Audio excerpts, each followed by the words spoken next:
Friends, நம்ம இப்போ இன்றைக்கி என்ன பார்க்க போகிறோன்னா சிக்கன் 65 ரெசிபி செஞ்சு பாருங்கள், சூப்பராக இருக்கும். இதுக்கு நம்ம எடுத்துருக்க மசாலா சக்தியில் ஃபிஷ் ஃப்ரை சூப்பராக இருக்குது. பண்ணி பார்த்துருந்தோம் ஏற்கனவே. இது வந்து ஒரு ஸ்பூன் வந்து கறி மசாலா, அது வந்து கொஞ்சம் ஒரு அரை ஸ்பூன். அதுக்கப்புறம் வந்து சீரகத்தூள் வந்து கொஞ்சோண்டு, ஏன்னா கொஞ்சம் ஃப்ளேவருக்காக. இது வந்து மட்டன் மசாலா, சக்தி மட்டன் மசாலா. இது போட்டால் வந்து நல்லா ஃப்ளேவர்ஃபுல்லாக நல்லாயிருக்கும். அதுக்கப்புறம் வந்து லெமன், ஒரு அரை லெமன் எடுத்துருக்கோம். அது ஒரு கொஞ்சமாக அது லைட்டாக அப்படி தேவையான அளவு உப்பு வைக்கும். இது வேறு இது வந்து ஆரியானம்.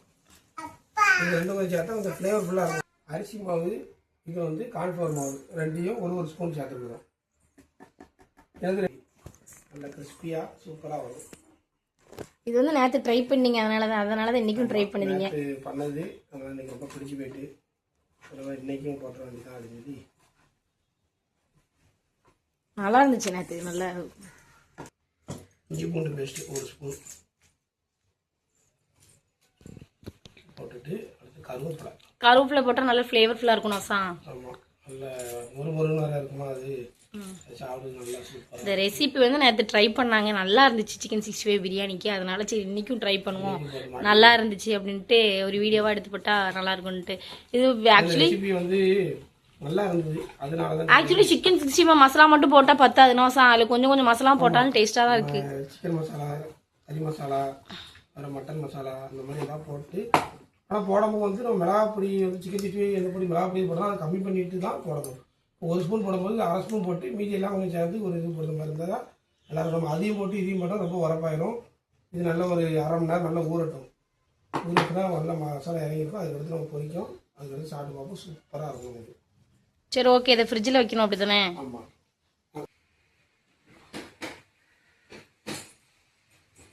ஒரு அரை நேரம் கழிச்சு கிட்ட நல்லா ஊறிட்டு, ஊறினதுக்கப்புறம் இதை அப்படியே எடுத்து பொரிக்க போட்டுருக்கோம்.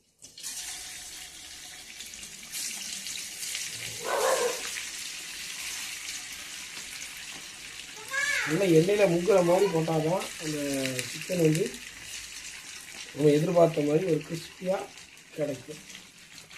அதுதான்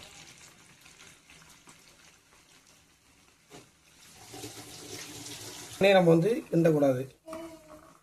ஒரு 30 செகண்ட் இந்த மாதிரி இதாக விட்டு இது பண்ணால் தான் அந்த மசாலா வந்து உதிராமல் இருக்கும். இல்லைன்னா நம்ம வந்து ஒன்றுக்கு ஒன்று ஒட்டி இதாகிடும் அது. அதனால் அதுக்கேற்ற மாதிரி ஒரு 30 செகண்ட் பொறுமையாக இருந்து அதுக்கடுத்து நம்ம இது பண்ணிவிட்டால் ஒன்றுக்கு ஒன்று சிக்கன் ஒட்டாமல் சூப்பராக இந்த மாதிரி அப்படி வந்துடும். லைட்டாக விட்டு அப்படி இது பண்ணிட்டுருவோம். சின்ன சட்டினா கொஞ்சம் கவருது. அவ்வளோதான்.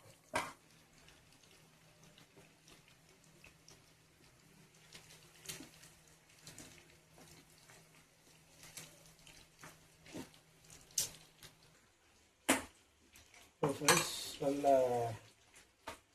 பொரிஞ்சிட்டு பார்த்தீங்கன்னா இப்படி இருக்குன்ட்டு இந்த மாதிரி பக்கம் வரும்போது அப்படியே எடுத்துகிட்டு வந்துடும்.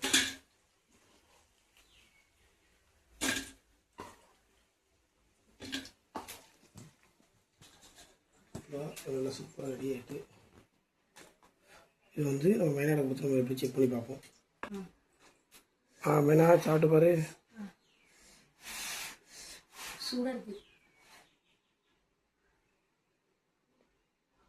மசாலா நல்லா இறங்கிருக்கு. இஞ்சி பூண்டு பேஸ்ட் போட்டிங்களா, அது ஒன்று ரெண்டுமா அறுத்து போட்டிங்க. கிரன்ச்சியாக இருக்குது. சமைக்கும் போது இஞ்சி பூண்டு ஸ்மெல் நல்லா இருக்கு. பருப்பு சாதம், தயிர் சாதம் அந்த மாதிரி யூஸ் பண்ணுவோம். சூப்பராக இருக்கும். ரசத்துக்கும் நல்லா இருக்கும். ஆமாம், ரசத்துக்கு சூப்பராக இருக்கும். நல்லா இருக்கு, சூப்பர். அப்படி லேயராக இருக்கா சிக்கன் மசாலா நல்லா ஒட்டி மேரினேட் ஆகி நல்லா சூப்பராக இருக்கும். ஆமாம், நல்லா இருக்கு. ஓகே ஃப்ரெண்ட்ஸ், நீங்களும் உங்கள் வீட்டில் செஞ்சு பாருங்கள். ஓகே, பாய்.